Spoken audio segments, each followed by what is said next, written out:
Hello students, as we have taken in previous video about different type of take-up motion, in continuation with that, today we will cover or we will try to understand working principle of two important type of take-up motion which comes under positive intermittent type of positive take-up motions.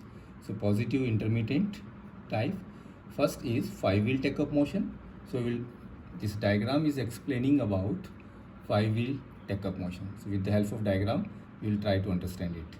So here we can see, here we have a chain of gears.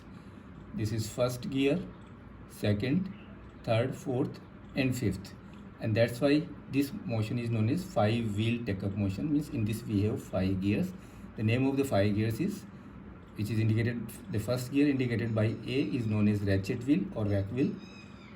B is known as change wheel. On the same shaft on which A is mounted, this change wheel B is mounted.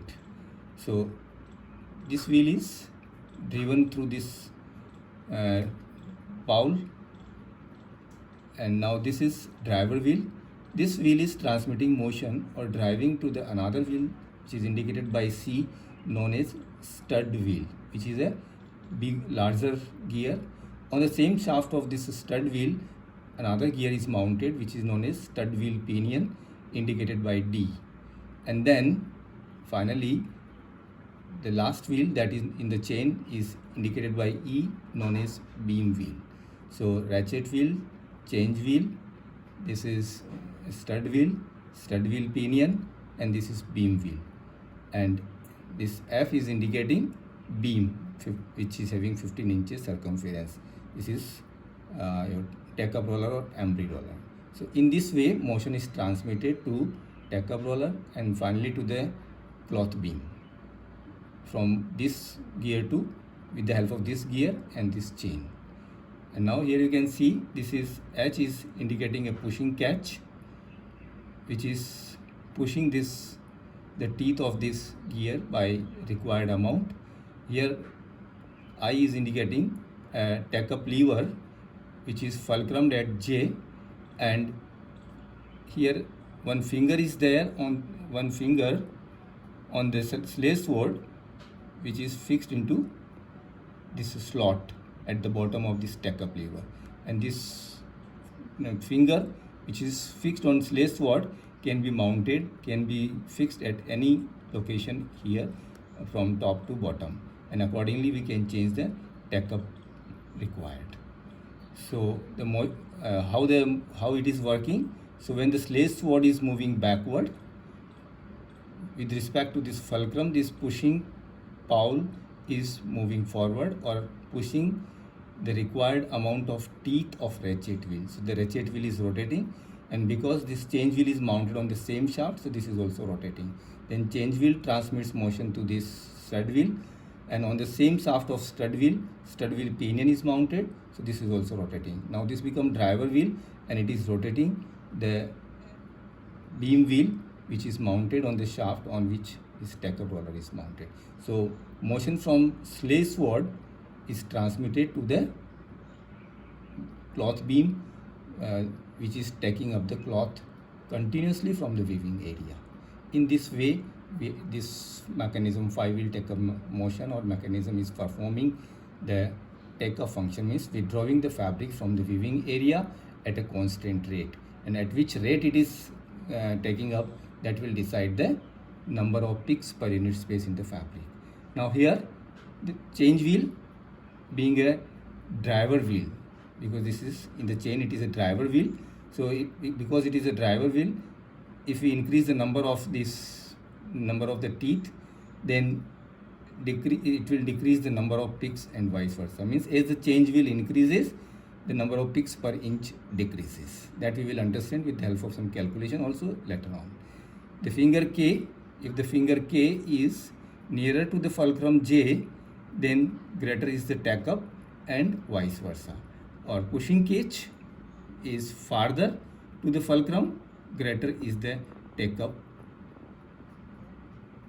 and vice versa. Means by changing the position of this if we change it and it goes nearer, then takeoff will increase. It goes farther, the takeoff will increase. So this is all about the 5-wheel takeoff motion.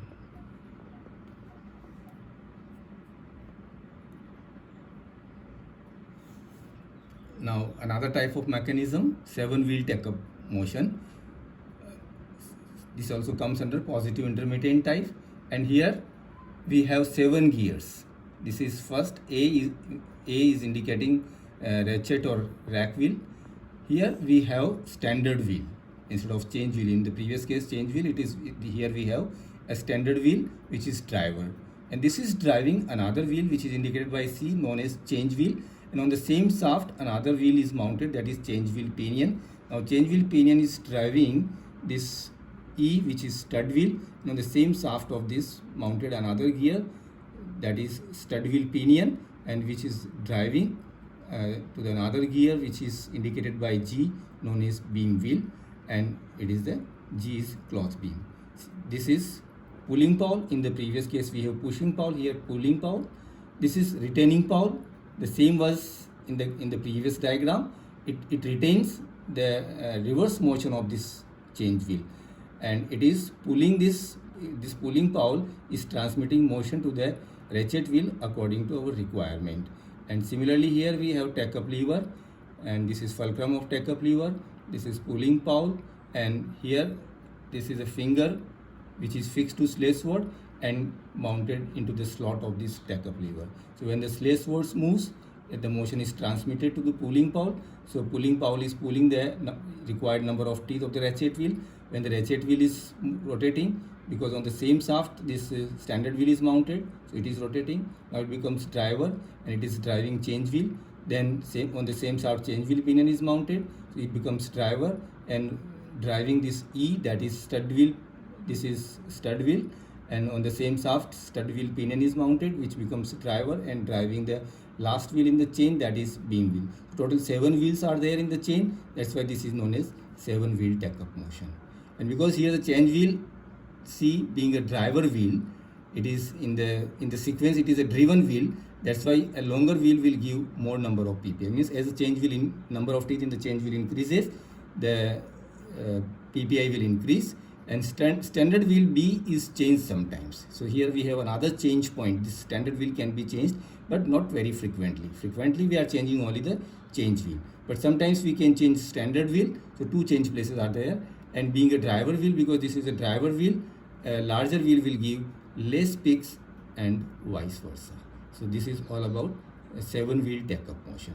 In this way we have covered 5-wheel and working of 5-wheel and 7-wheel take-up motion.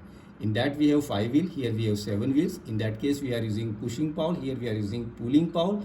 So both are working at the different motion of slave sword.